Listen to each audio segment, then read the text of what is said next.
রাত 11টার সংবাদে আপনাদের স্বাগত জানাচ্ছি আমি নাহিদা। শুরুতেই 13জিপি সংবাদ শিরোনাম। সার্কের পুনরুজ্জীবনে আরও কাজ করার আহ্বান প্রধান উপদেষ্টার।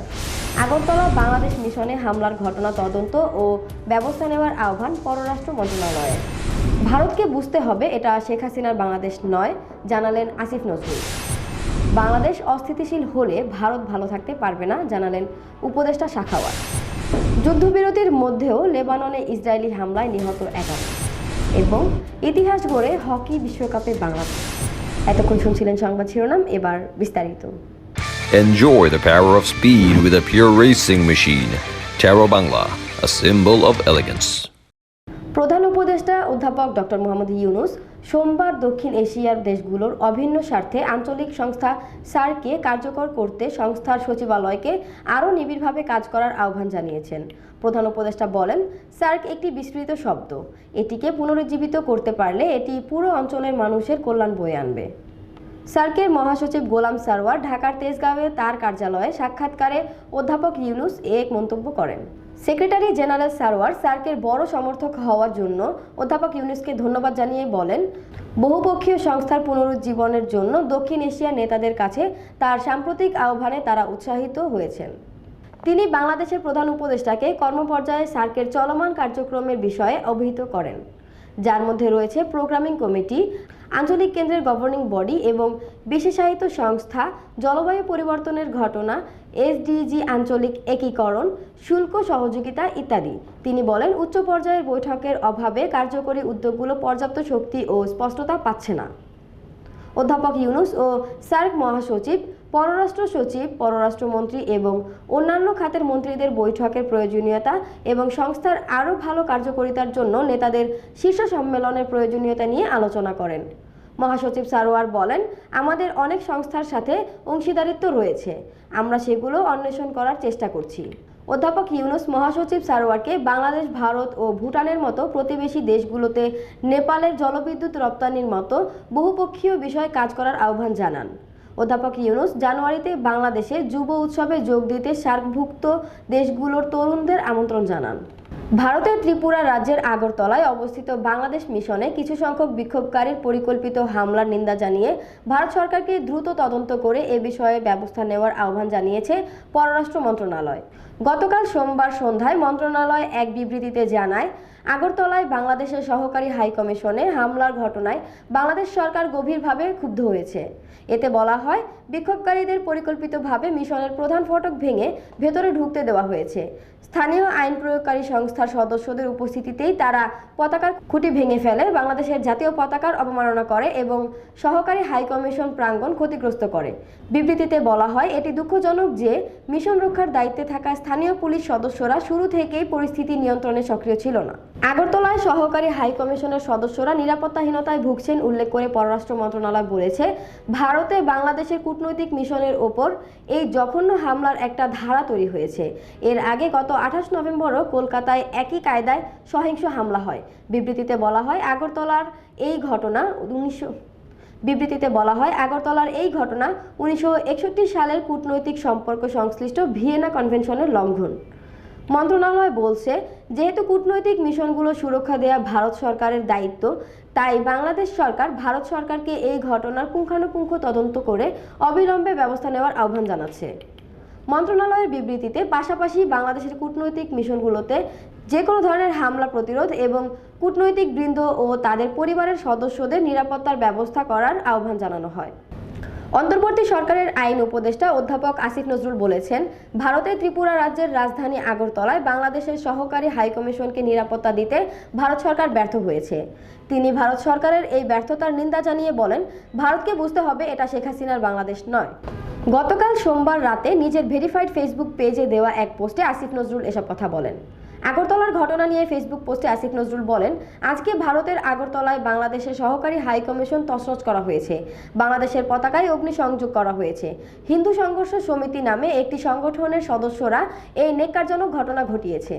এই ঘটনা মুসলিম সংঘর্ষ সমিতি নামের কোনো সংগঠন বাংলাদেশে করলে কেমন আক্রমণাত্মক প্রচারণার মেতে উঠত ভারত। আন্তর্জাতিক আইন অনুসারে ভারতের মাটিতে বাংলাদেশের সহকারী হাইকমিশনকে পরিপূর্ণ নিরাপত্তা দেওয়ার দায়িত্ব ভারতীয় সরকারের বলে ফেসবুক পোস্টে উল্লেখ করেন আসিফ নজরুল। এ প্রসঙ্গে তিনি বলেন, তারা এটি করতে ব্যর্থ হয়েছে, এই ব্যর্থতার নিন্দা জানান তিনি। বাংলাদেশ নিয়ে ভারতের পশ্চিমবঙ্গের মুখ্যমন্ত্রী মমতা বন্দ্যোপাধ্যায়ের মন্তব্যেরও নিন্দা জানান আসিফ নজরুল। এ প্রসঙ্গে তিনি তার পোস্টে লিখেছেন, ভারতের বিভিন্ন অঞ্চলে যা ঘটে সংখ্যালঘু ও দলিত সম্প্রদায়ের ওপর, এর জন্য বরং উল্টো ভারতের লজ্জিত হওয়া উচিত। বাংলাদেশে শান্তি সেনা পাঠাতে জাতিসংঘের কাছে আহ্বান জানাতে ভারতের কেন্দ্রীয় সরকারের প্রতি গতকাল আহ্বান জানান মমতা। পশ্চিমবঙ্গের বিধানসভার অধিবেশনে তিনি এই আহ্বান জানান। ভারতকে উদ্দেশ্য করে আসিফ নজরুল লিখেছেন, আমরা সমমর্যাদা ও সমানাধিকার ভিত্তিক বন্ধুত্বে বিশ্বাসী। আসিফ নজরুল আরও লিখেছেন, শেখ হাসিনার সরকার বিনা ভোটে ক্ষমতায় থাকার লোভে ভারত তোষণ নীতিতে বিশ্বাসী ছিল। তবে ভারতকে বুঝতে হবে, এটা শেখ হাসিনার বাংলাদেশ নয়। এই বাংলাদেশ স্বাধীন, সার্বভৌম ও আত্মমর্যাদাশীল। এই বাংলাদেশ নির্ভীক একটি তরুণ সম্প্রদায়ের। উল্লেখ্য, গতকাল আগরতলায় বাংলাদেশের সহকারী হাইকমিশন প্রাঙ্গণে ঢুকে হামলা চালানো হয়। বাংলাদেশের সংখ্যালঘু নির্যাতনের অভিযোগ তুলে হিন্দুত্ববাদী সংগঠন হিন্দু সংঘর্ষ সমিতি সহ কয়েকটি সংগঠনের সমর্থকেরা এই হামলা চালান বলে জানা যায়। একই দিন মুম্বাইয়ের বাংলাদেশ উপ হাইকমিশনের কাছাকাছি বিশ্ব হিন্দু পরিষদের আয়োজনে কয়েকশো লোক বিক্ষোভ করেন।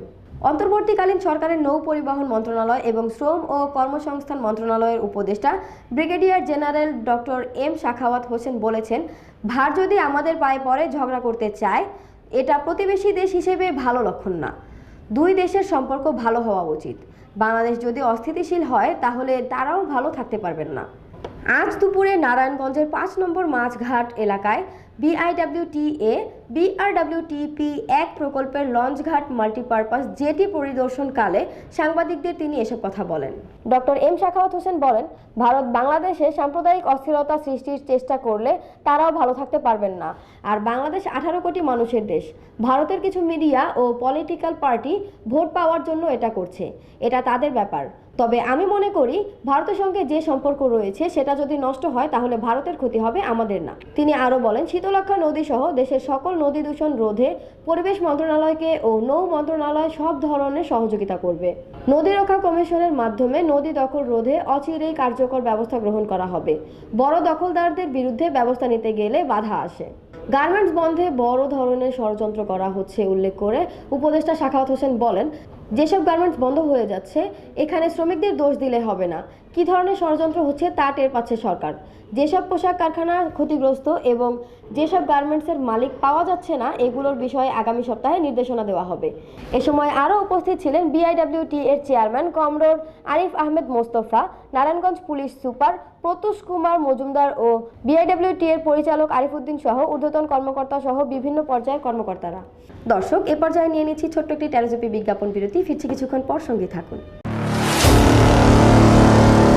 We believe in speed. We believe in power. We are built to race.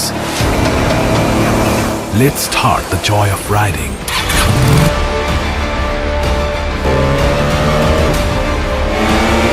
Modified 150cc liquid cool engine. Combined braking system with 3-disc brake. Free flow sports exhaust. Aggressive compact race design. It's not just another sports bike. It's Taro GP1, pure racing machine. A beginning of a new journey. Product of Taro Bangla, a symbol of elegance. ফিরে এলাম টেলিজপি বিজ্ঞাপন বিরতির পর। Enjoy the power of speed with a pure racing machine. Taro Bangla, a symbol of elegance. এবার আন্তর্জাতিক সংবাদ।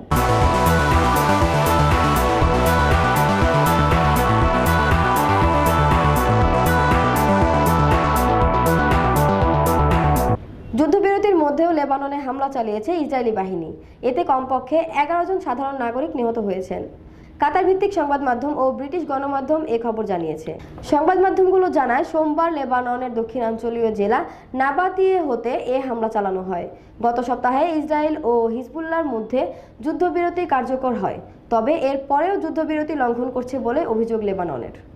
দেশটির স্বাস্থ্য মন্ত্রণালয় জানিয়েছে সোমবার ইসরায়েলি বিমান হামলায় 2 জন নিহত হয়েছে। অন্যদিকে এর প্রতিশোধ নিতে পাল্টা হামলা চালিয়েছে হিজবুল্লাহ। এরপর ইসরায়েল আবার সিরিজ বিমান হামলা চালিয়েছে, এতে অন্তত 9 জন নিহত হয়েছে। দুই পক্ষের মধ্যে পাল্টাপাল্টি হামলায় যুদ্ধবিরতি ভেস্তে যাওয়ার পথে। হিজবুল্লাহ জানিয়েছে ইসরায়েলের যুদ্ধবিরতি লঙ্ঘনের জবাবে হিজবুল্লাহ প্রতিরক্ষামূলক হামলা চালিয়েছে।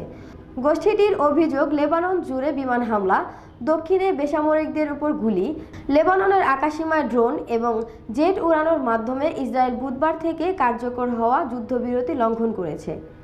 দর্শক, এবার খেলার খবর।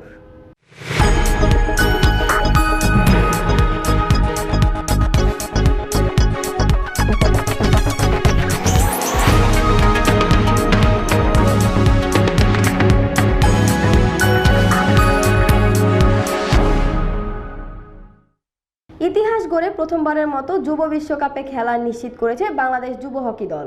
মঙ্গলবার ওমানের মাস্কটে যুব এশিয়া কাপ হকিতে থাইল্যান্ডকে 7-2 গোলে হারিয়ে যুব বিশ্বকাপে খেলা নিশ্চিত করে বাংলাদেশ অনূর্ধ্ব 21 দল।